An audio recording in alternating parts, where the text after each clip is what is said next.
controversial Hall of Fame ballot of all time. That's what one writer called it yesterday, even though it's nothing of the kind. Good morning to you. Good Tuesday morning. I'm Dejan Kovacevic of Pittsburgh Sports, and this is Daily Shot of Pirates. It comes your way bright and early every weekday. If you're into football and or hockey, I also offer up daily shots of Steelers and Penguins where you found this.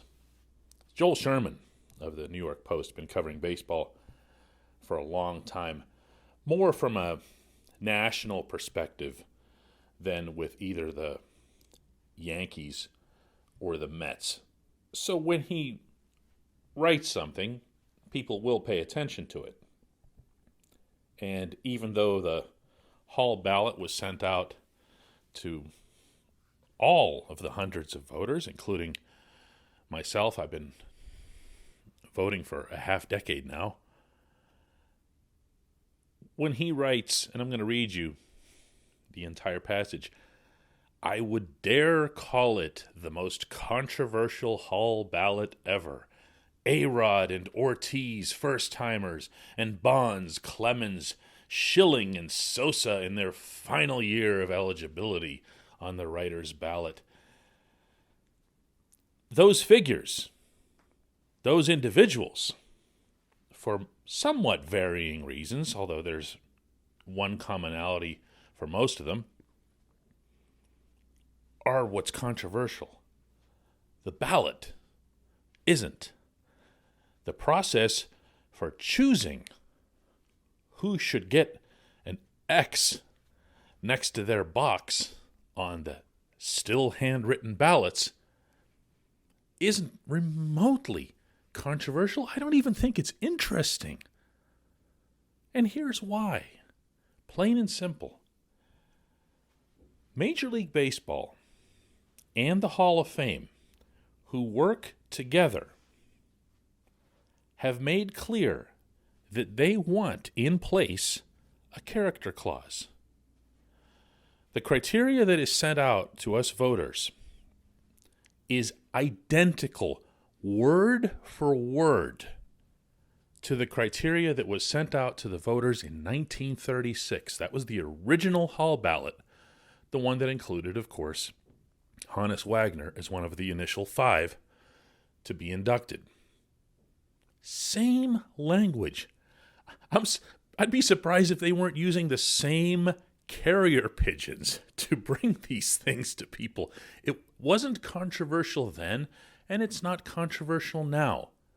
There is a character clause in place. The character clause was not put there by the voting members of the Baseball Writers Association of America. Baseball writers, contrary to a massive public misperception that I don't believe will ever be changed, aren't the ones who decided to, what's the various terminology I see every year when my ballot comes out? Get on their high horse, playing judge and jury, and all this other nonsense, when in fact, baseball, the commissioner's office, the Hall, and I'm going to repeat this, even though they are separate entities, they work closely together. Major League Baseball does not govern the Hall. But if Major League Baseball, and I'm going to point specifically to whichever commissioner happens to be in office, most prominently of late, Bud Selig, because he oversaw the steroids era and turned a blind eye to it, and of course ended up getting himself inducted, not through the writers, but through other means. If they wanted to abolish the character clause, they can do it with the swipe of a pen. They could do it just like that. The Pro Football Hall of Fame doesn't have any such clause. The Hockey Hall of Fame doesn't have any such clause. Only baseball does. Why? I don't know, because those people who came up with that idea in the 1930s probably aren't around with us anymore to go and ask. But it's still there, and it's never been taken away. In fact, to my knowledge, no one's ever even discussed taking it away. So when Barry Bonds broke Hank Aaron's record, sickeningly enough, in San Francisco a few years ago, and Selig decided strikingly, I mean really strikingly, to not attend because he wanted no part of it, because he knew how tainted it was.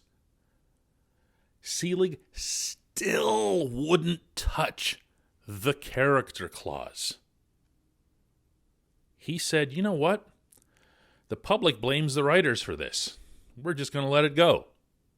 Don't worry about it. Just leave the character clause in there and everything's going to be fine. Those guys will get filtered out. The cheaters will get filtered out. So the writers end up being the villains in the eyes of the people who think it's okay to cheat. Well, guess what? I'm one of these voters, and I sure don't feel like a villain when I'm following the precise guidelines that are listed, at least as precise as they were in 1936. If you read what's there, the player or the individual who's being considered can't have done anything to hurt the game. The cheaters hurt the game. I don't care if everyone was cheating. I don't care if it was just a handful of people. I don't care if it was just who got caught. If you cheated, you cheated. You violated the character clause. That can't stop me or anybody else or any document from 80 years ago from taking away your numbers, or in the case of the Astros most recently, your championship. Can't do that. But for this very specific purpose, you're not going to get a vote. One of the questions that I'm asked most often about the hall voting process and everything else as it relates to the cheaters is, well, if they took away the character clause, would you vote for Bonds? My answer is yes, hell yes, in a heartbeat. I don't hesitate with that. Yes, absolutely. Take the character clause away, and he's the easiest vote, like, of all time. You know who else would be in? And not that he's on the ballot anymore, is Pete Rose and everybody else that Major League Baseball put this clause into effect to keep out. In fact, they trusted that the writers would do the jobs that they've been asked to do. They trusted that.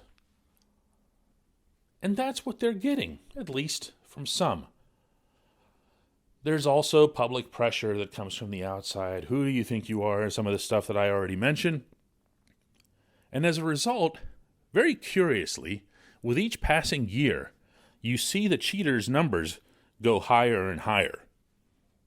Barry Bonds last year was at 61.6%. The threshold to get in, of course, is 75%. I guess he's becoming less and less of a cheater over time, like gradually expunging his record or something. And Finaru and Wada never wrote that book that included mountains of evidence. Unlike any cheater in the history of sports, even Lance Armstrong, there's more evidence on Bonds than anyone else. People, he never failed a test and whatever else. Read the book. Read the book. I'm not going to get into who I'm voting for and who I'm not voting for. I never do that in advance of a ballot. But I will say this. The only way my stance, my general stance on cheaters will change is if I get a letter from the Hall of Fame telling me that their criteria has changed and they will now welcome cheaters into Cooperstown. If that's the case, and you're hearing it from me here on the record, I'll vote for every stinking one of them who's qualified. But that's not going to happen. When we come back, just one question.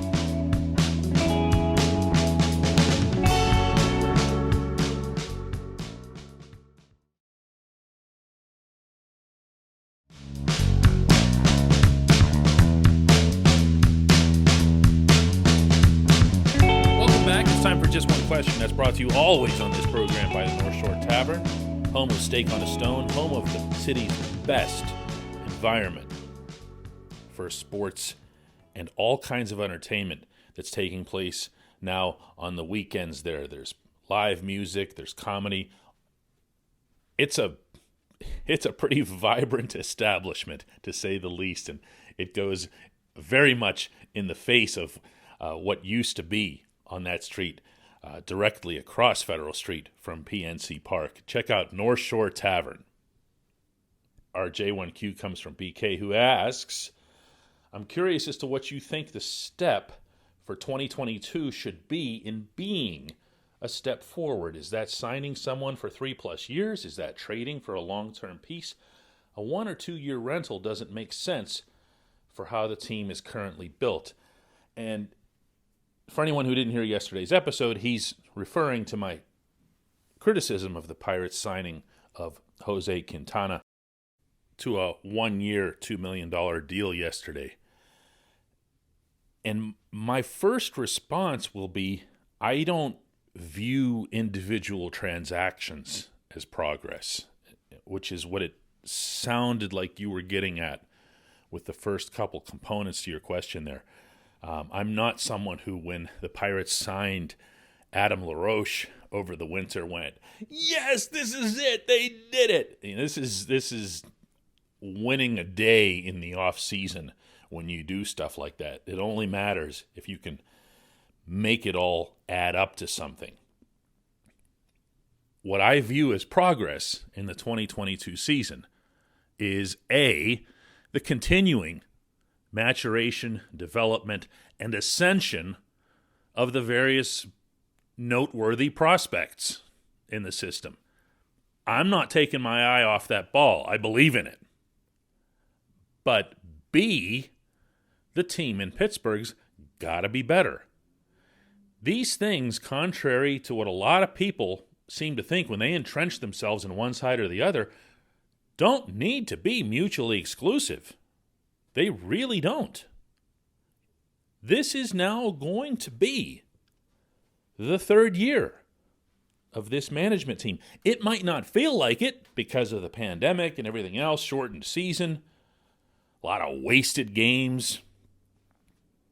But this is now year 3.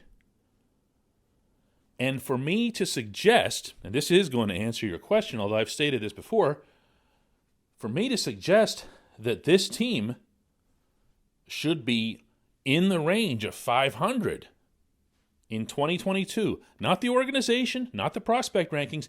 The Pittsburgh Pirates should be around 500 next year is hardly an outlandish thing.